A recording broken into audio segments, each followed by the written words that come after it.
The 2012 Go Nuclear Late Model Challenge Series is presented by Elias Tire, American Racer Tire, FX Cabrera Car Company, Bilstein Shock Absorbers, Bernheisel Race Cars, Proven Chassis, and Carly Motorsports, Performance Signs, Atomic Chassis, Finish Line Web Design, and Tenace Diversified. The Go Nuclear Late Model Series begins its second year of competition tonight with a host of great names helping to fill the pits here at Mohawk International Raceway, a premier venue that produces high speeds which has everyone charged up to do everything with a little quicker pace tonight. The teams have prepared all winter and raced their local tracks throughout the spring to be ready for this event, which comes later than expected after a deluge hit the track last month. But with a perfect forecast this time around, everyone's spirits are a lot brighter, allowing for some lighthearted moments between the competitors beforehand. In this series, the engines are equal, so it's time to show what you've got. That is, unless you're chicken. This is the Atomic Power Racing Hour.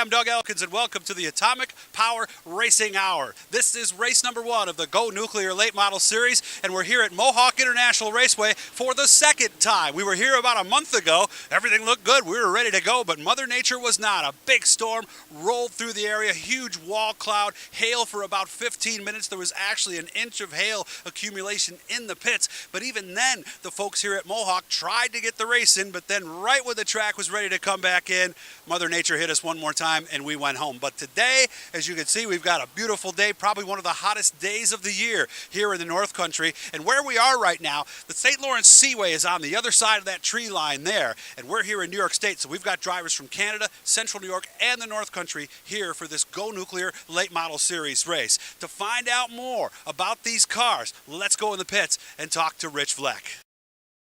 Thanks, Doug. In a much drier pit area this afternoon, and walking through the pits, talking to the race teams and especially the drivers, they are excited about the opportunity to attack the oval tonight. A track that measures more than 4/10 of a mile, almost a half a mile in distance, and for many, that's the biggest racetrack they're going to see all year long. For some, they travel over the border. They've never been here to the Mohawk International Raceway for competition, so it's a new opportunity and a new chance for them to prove that they're one of the best of the division. We talked to them earlier and got their opinion on what it's going to take to get to victory lane tonight. Well, I got to make sure I'm out for hot laps and then see where we go, for gear-wise and setup-wise, and then we'll tune from there. I've checked online and looked at some photos and stuff, and it looks like the track slicks up pretty good, so we're going to have a lot of side bite tonight. Depends what sprint cars do to the track, but last year this was wide open. Good tack. These guys have a real nice track here, real nice system. So I'm kind of hoping it slicks off and we'll get to play, have some fun. It depends. The track's slippery, yeah. If the track's fast like it was last time we were here, there's no lifting anywhere. It looks fast, really wide. So really looking forward to a wide track, lots of room to move around and good close racing. It's got that little bit of a banking coming into 1 where you can drive it in hard and stay on throttle all the way down until you get to turn 4, and hopefully you got a good enough angle coming out of 4 that you don't have to lift. The more you're turning, the faster, the more we have the advantage. These cars here turn, and it seems the more throttle you give it, the better it turns. So they like to be beat on. I do enjoy going to other tracks and racing with other people. I love this. Get in, everybody's friends here. It doesn't really matter. So you get to hear, hang out with everybody, and see how good you are. Well, now we know a lot more about the drivers and their excitement for this Go Nuclear Late Model Series. But they have to qualify and they have to get in the show. And as you found out from talking to some of these guys, they've never been here before. So these 3 laps that they're going to get in hot laps are going to be very, very important as they try to learn where's the fast groove here at this big sweeping track in Mohawk. So let's set it up to the tower and our Rich Vleck. The hot lap practice session about to get underway here at the Mohawk International Raceway for the first event of the 2012 Go Nuclear Late Model Challenge Series. Drivers doing their last little bit of track packing around the outside of the speedway, and we're ready to go green. So let's get them underway. There are some familiar names in the field, like former modified racer Rick Miller, who has struggled to get a hold of the number 98 so far this year. Yeah, since the beginning of the year, we've had some issues with the steering rack. I kept complaining about it. But everybody thinks a driver complains about everything. If you're not trying to get better, you won't. The last time the late models were here, though, no one was better than Tim Sears Jr., who dominated the event and reflected on it earlier. Yeah, we started sixth and we just got out front and took off, just being smooth. Tim Sears is one of the quickest cars on the track right now, but none quicker than his teammate A.J. Kingsley in the 3K. Just ran a lap time 17.122 seconds around the speedway. Other drivers, though, practicing the race conditions, like Charlie Sandercock. You got to tell these guys it's hot lap racing right now. They are in a dense pack. The mud was flying as Charlie hangs it out on the top side of the speedway. But when I spoke with him earlier, you wouldn't think this was his favorite type of track. But looks like he has no trouble adjusting.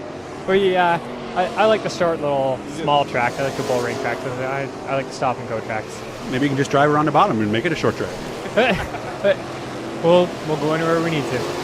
Sandercock has just now been able to get by Shane Tenace's all-yellow 714, but there's still good battles going on in this practice session as Joe Banks and the 16 of Aaron Jacobs navigate around turn number 3 and 4. The hot lap session about to come to an end, but still Tenace and Sandercock working side by side, practice together with the white flag being shown.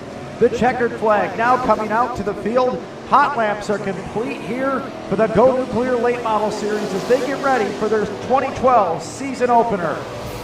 So the drivers will head back to the pits, make adjustments, and get ready for their heats, which are coming up next on the Atomic Power Racing Hour.